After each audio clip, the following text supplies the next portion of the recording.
Say hi to YouTube. Say hi, YouTube. Yeah. I'll tell you what, guys.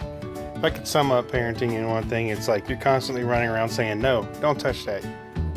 Please don't touch that. That's going to hurt you. You're going to die from that. That's parenting in a nutshell. Making sure they don't die, at least within the first few years of their lives. Then, I guess it changes. But, yeah, say hi. Say hello. Hello, YouTube.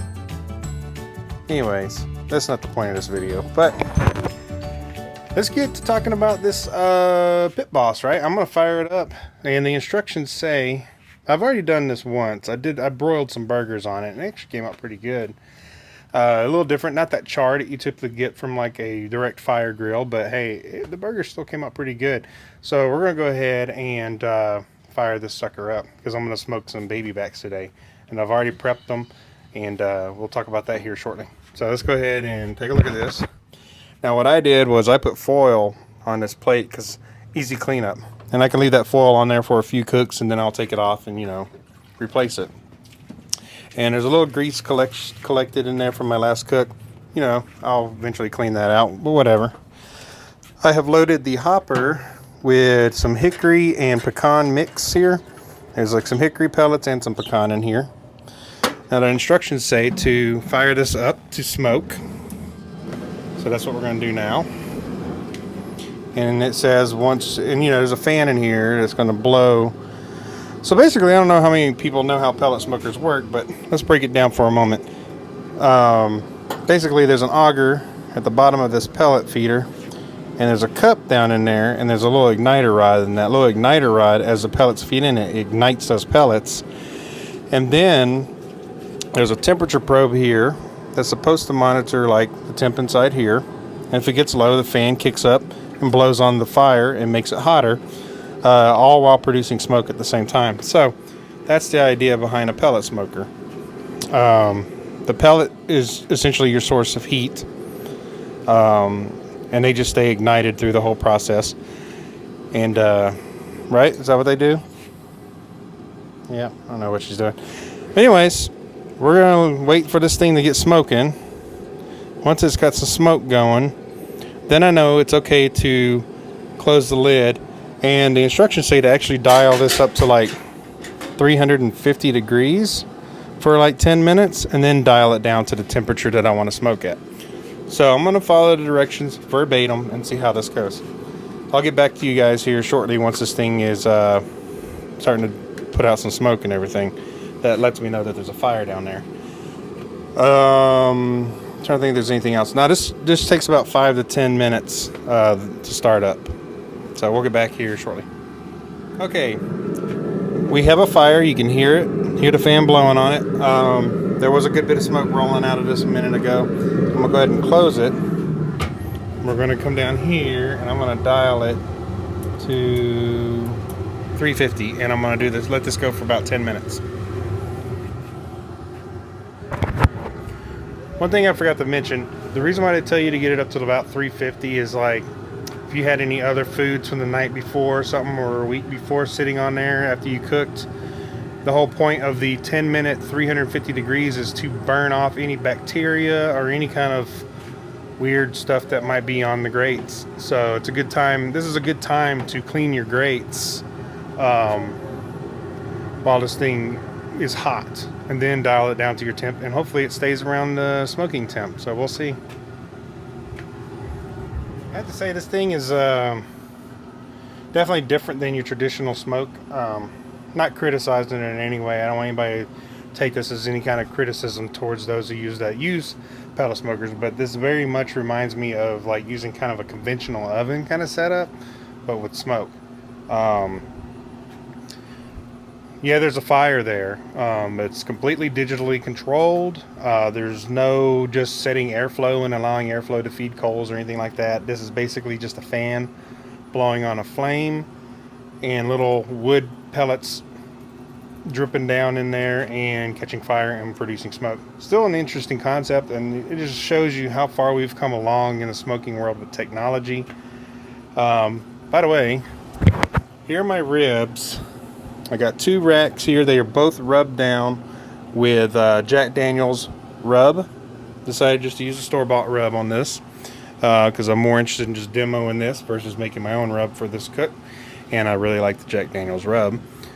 I've got this dialed to 225. I'm waiting for this grill to get down to 225. The pellet feed cycle should slow down substantially because we're actually not trying to keep a really hot fire in here. We're trying to get this down to smoking temp.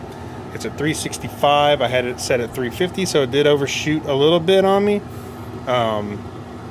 Nothing's perfect. I know it's fire, and different size pellets can cause the heat range to jump up. But I think what happens is once it hits that 350, it kills the auger completely and lets those pellets kind of burn off, and then it'll start feeding pellets again once that temperature drops. But yeah, right now we're at 370, so it even went up a little more on me. But I've got it at 225, and we'll be keeping an eye on this. I've got it down to 225 right now, and I guess opening this up might allow a lot of the heat to escape, kind of get some of that heat out of there. But otherwise, you got to wait until it gets down to your smoking temp. I'm not using a rib rack on this. I think the ribs will do just fine laid flat in here. Since we don't have to worry about direct fire, and the convection's really good in this thing. I guess if I was going to do multiple racks of ribs in here, then I would probably put a rib rack itself in here to hold those ribs. So yeah, you can see these are fairly long racks. And so yeah, I'm going to just wait for this to get down to temp, and then we'll get back to putting the ribs on.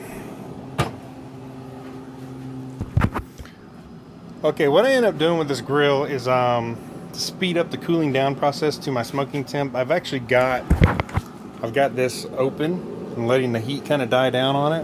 Because like I said before, the only reason why we had to get it up to 350 is to kind of kill off any potential bacteria or anything in the grill.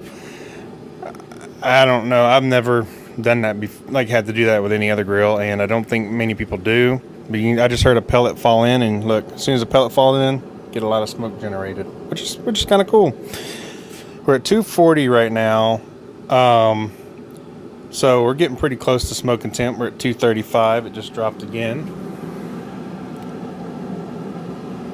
So I'm actually going to go ahead and unwrap these and get them on here right quick.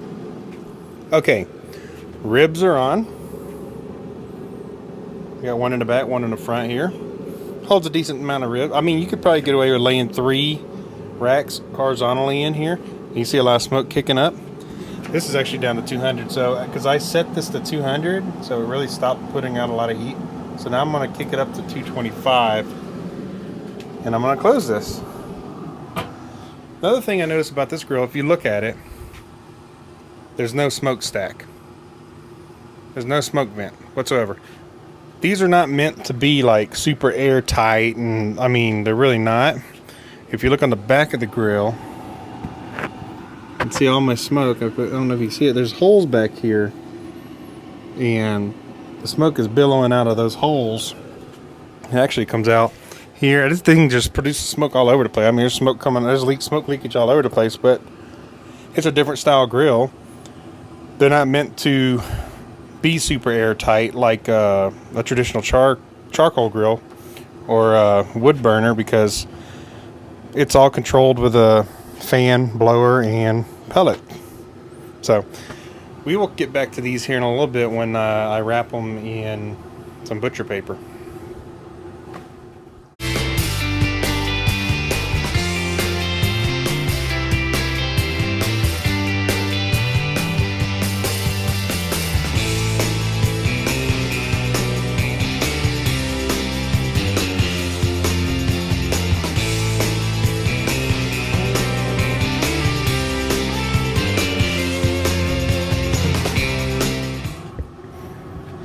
Okay guys, this thing has been cooking for almost 3 hours. Let's take a look at the ribs, shall we? Oh man, they look pretty good. Excellent color to them. For sure, man. I'll be wrapping these here real soon. I had actually dialed this down to 200 for a little while, because I noticed that this grill was actually getting up to like 275. It had about a 25 degree variation on whatever I had it set on here. So I don't know if that's just because the fire got hot or whatever, or if the probe is not quite right on it. What I'll probably do, you can actually do a P setting on these and kind of calibrate it, which I may try and do later. I'm going to set a thermo probe at the grate in here next round, and we're monitoring what it shows on here versus what it shows on here, and I might have to just adjust it a bit. But see, right now it's climbing up to 245, 250. I've got it set to 225. I did have to refill the hopper some. After about 2 hours, I was about, it's a small hopper to begin with, but I was about halfway down. So yes, it'll take away some of the babysitting you have to do with a traditional style cook with brisket or such, but you just have to set an alarm for like maybe 3 hours in. Come check your hopper, make sure your hopper still has pellets in it. These are just straight hickory pellets I got in here now. I've burned through all my pecan ones, and I'm just going straight hickory with it. But overall, I mean, it's cooking away, and like, you know, you'll get a good bit of smoke coming out of it, and for a while, and that's when you know some pellets caught on fire and we're going. But it's not like a steady smoke, I've noticed. It's more like it'll smog, and then it'll be clear for a bit, and then it'll smog again, and then it'll be clear for a bit. So anyways, I'm just kind of playing around with this temperature setting, see if I can get like the sweet spot on it. But it's at 255 right now. I've got it set at 225. That's a pretty big variation, but the meat seems to be cooking fine with it like this. I'll be wrapping them here soon, and I'll throw them back on, and we'll continue on. Okay guys, we got some brown sugar and parquet spread on the ribs. I got them wrapped and thrown in there. So I'm going to let them cook for a while, 2 more hours like this, and then I will unwrap them, put them on, and we will glaze them up with a little bit of some of that peach chipotle from Right Rub Company. So yeah, so far so bueno. It's been cooking pretty good. Right now it says 215. So like I said, it fluctuates, but overall it's staying within a decent smoking temp range, and that's all I care about. That's all I really care about, as long as it stays within that range. 225, I notice, is where it keeps it right around there. It keeps it around, I'd say 25 degrees more or less, but it stays within a good smoking temp range. And like I said, these don't seal very well, and then like it's done, don't really think they're designed to. The smoke just kind of comes out everywhere. But especially around the back where it's supposed to come out the most, it is definitely doing that. And it even comes out the little drip dealio. So but yeah, like I said, they're designed to leak, really, honestly. Look at all that smoke. Definitely smokes good. So far my opinion of this grill is that it's great for short-term smokes. If you're going to go long term, and the trick is to not have to babysit your grill, you're at least going to have to get up and put pellets in it. Like I put pellets in this thing. I had it all the way to the top when I first started. Like I said, it got down about halfway, and then I just topped it up some more, and we're already down about an inch. But this is a very small hopper. You can see how big my hand is. I mean, it's maybe 7" by, I'd say 7 by 10 on the hopper size. But this is perfect for those little short-term small smokes like I'm doing with ribs, or you want to broil some burgers or anything like that. I mean, it'll be great for those kind of things. I got it just because I wanted to play with it, and it was dirt cheap. It was like half off, $200. So I couldn't like not get it, you know what I mean? The price was too good. I still love and adore my ceramic acorn, which will be for my briskets and those kind of things. I may do a brisket on this, or a shoulder or something, just to see how it does, see how the smoke flavor comes out, because I'm really curious on that end as well. But I really reserve this bad boy for the long cooks, because it'll definitely cook through 18 to 20 hours before having to add anything to it. I don't think I've ever had to add anything to that.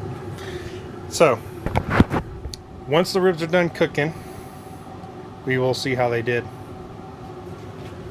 Okay guys, I just unwrapped these ribs, made a little bit of a mess. Want to see? Anytime I use butter and brown sugar for my ribs, there's a lot of the stuff kind of candies up and pools up inside the paper, and man, I have to avoid getting splashed by it. It did land on my pellets over here, but anyways, let's take a look at these. These are the ribs so far. These are 5 hours in, cooked with this grill, and like I said, the temp's been up and down all over the place, but overall they've been smoking nice. So I'm just gonna put some of this right barbecue sauce on.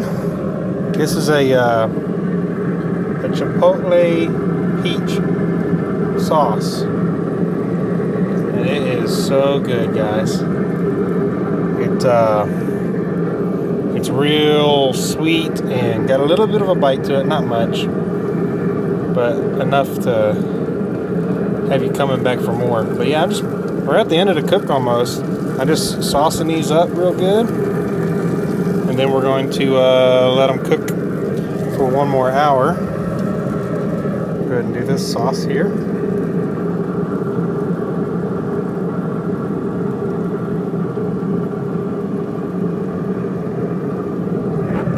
All right, sauce them up.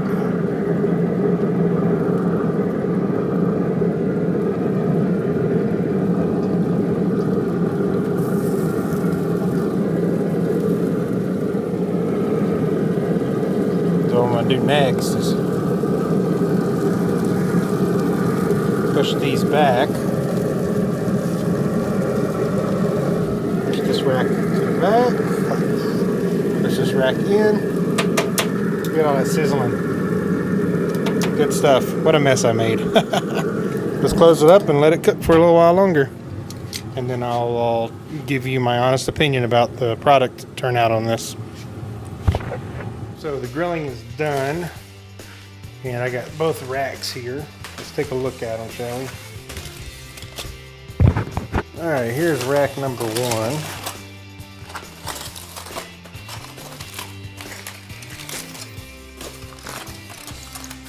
They look pretty good, man. They started to bark.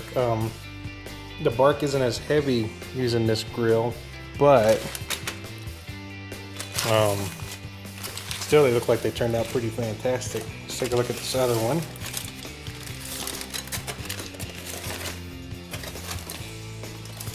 And they have great color on them. You can see there's a little bit of bark forming here and along here. But yeah, man, they look really good overall. Let's see if we got any smoke ring, any colorization to the meat itself. So,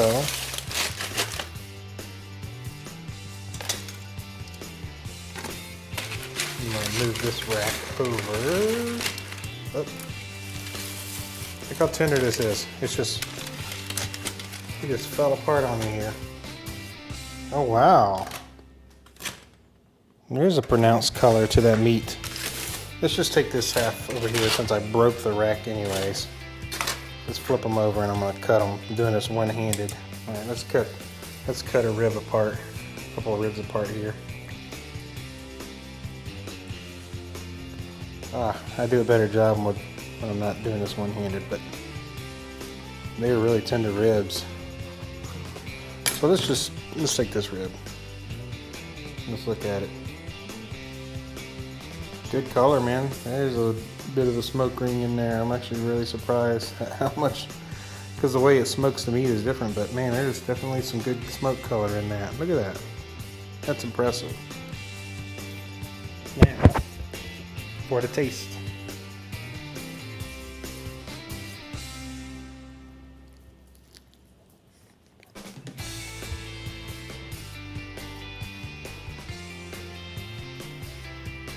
This seems so wrong.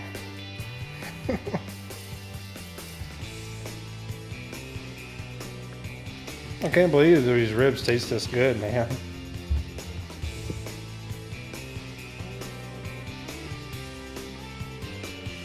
You would never even know that these were done on a pellet smoker. Wow. Super tender. Good smoke color in them.